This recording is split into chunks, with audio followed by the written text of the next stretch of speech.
Welcome back students. तो आज हम लोग थोड़ा सा इस वीडियो में थोड़ा सा इस कंसेप्ट को हम आगे लेके चलते हैं और समझते हैं कि यार ये क्वांटम नंबर्स एक्चुअली लिखेंगे कैसे और इनका मतलब क्या है। ओके, तो थोड़ा हम लोग एक्सपांड करते हैं अब इसको। तो हमने बोला कि n जो है, n पर्टिकुलरली क्या दिखाता है कि वो कौन से शेल में है, बराबर है। तो शेल तो हमारे क्या क्या हो सकते हैं कि यार फर्स्ट शेल हो सकता है, सेकंड शेल हो सकता है, थर्ड शेल हो सकता है ना, and so on. Similarly L जो अब है वो है सबशेल, राइट।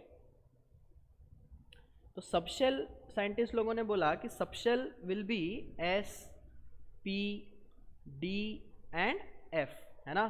चार सबशेल हमारे रहते हैं, ठीक है। तो अब होता क्या है कि हम इन दोनों के कॉम्बिनेशन से सबशेल्स बोलते हैं। ओके, तो अब सबशेल में भी देखिए, जैसे मान लो मैंने पिछले क्लास में एग्जांपल दिया था कि यार गोपाल नगर अगर हमने बोला तो गोपाल नगर तो कई जगह हो सकता है ना।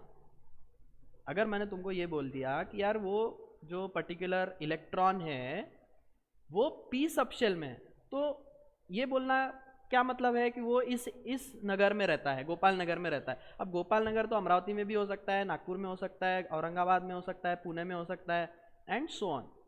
तो उससे बेटर क्या है कि हमको हमेशा ये बोलना चाहिए कि किस शेल का कौन सा सबशेल है, मतलब हाँ भाई इस सिटी का ये सबशेल, इस सिटी का ये एरिया।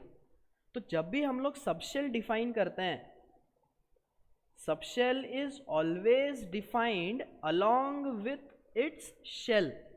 जैसे एग्जांपल देखो, हम ऐसे इसको बोलेंगे कि भाई 4s। 4s बोलने का मतलब क्या हुआ कि फोर्थ शेल का s सबशेल। समझ में आ रहा है। फिर हम बोल सकते हैं जैसे 7p। 7p का मतलब क्या हुआ कि सेवेंथ शेल का p सबशेल, है ना। फोर्थ शेल का s सबशेल। यहां पर हम क्या बोल सकते हैं, सेवेंथ शेल का p सबशेल, है ना। इस तरह से रहेगा 4s, फोर्थ शेल का s सबशेल, सेवेंथ शेल का p सबशेल। समझ में आया। इस तरह से हम लिखते हैं। अच्छा, यहां पर देखो, अब इसका रिप्रेजेंटेशन अगर हमने ऐसे किया हुआ है 4s, तो यहां पर मैं क्या बोलूंगा कि इसमें n की वैल्यू कितनी है, 4। ये जो पर्टिकुलर नंबर है ये शेल दिखा रहा है, बराबर। तो l की क्या वैल्यू रहनी चाहिए, तो इसके लिए भी साइंटिस्ट लोगों ने इसको डिफाइन किया हुआ है कि जो s सबशेल है उसके लिए l की वैल्यू ले लो 0, p के लिए l की वैल्यू ले लो 1, d के लिए l की वैल्यू लो 2 और f के लिए l की वैल्यू ले लो 3। ओके, इस तरह से साइंटिस्ट लोगों ने क्या किया है, उसको डिफाइन कर दिया है कि भाई s रहा तो l इक्वल टू 0, p रहा तो l इक्वल टू 1, d रहा तो l इक्वल टू 2, f रहा तो l इक्वल टू 3। तो इसी एग्जाम्पल के लिए हम क्या बोलेंगे कि l की वैल्यू कितनी हो जाएगी, फिर यहाँ पर l की वैल्यू हो जाएगी 0। Okay, I hope this is clear. पहला जो नंबर रहेगा वो शेल रहेगा और ये जो दूसरा नंबर रहेगा या फिर दूसरा जो है ये सब शेल है, और सबशेल के करस्पॉन्डिंग उसका जो नाम है वो ये रहेगा और उसका जो एल की वैल्यू रहेगी वो यहां से रहेगी, बराबर। चलिए, तो इसके ऊपर हम लोग एक क्वेश्चन करते हैं कि अगर मान लो मैंने कुछ सिंबल दिए तो उसको तुमको उसका सबशेल आइडेंटिफाई करना है, राइट। चलिए,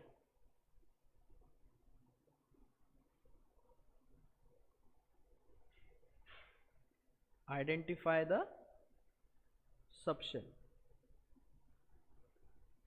पहला जैसे मैंने लिखा 5s,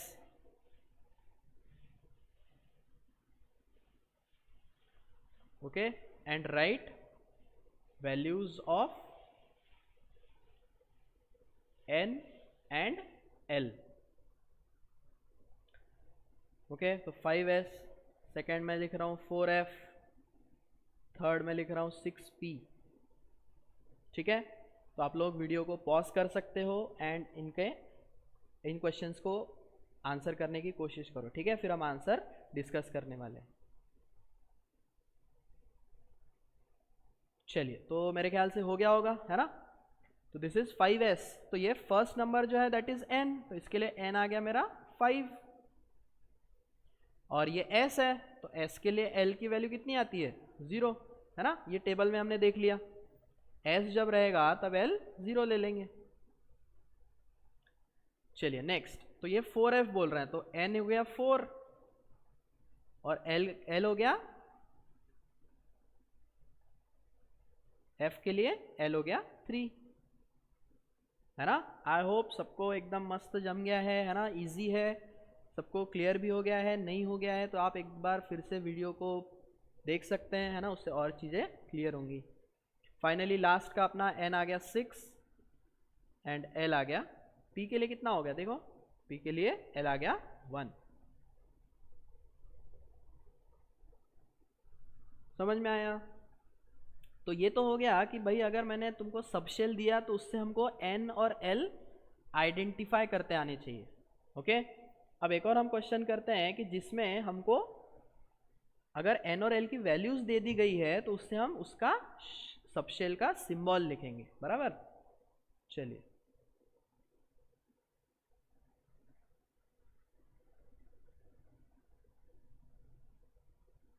so question is right the symbol of subshell, है ना।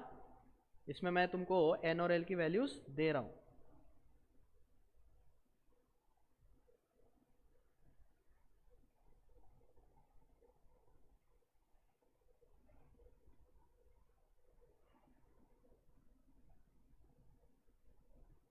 ओके, तो वीडियो को पॉज करिए, आराम से इनको आंसर करने की कोशिश करो।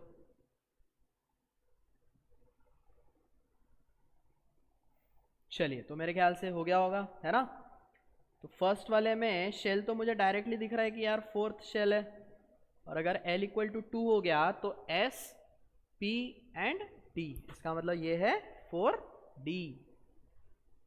सही है, चलो बढ़िया। सेकंड में n आ गया 7 और l 0 मतलब s,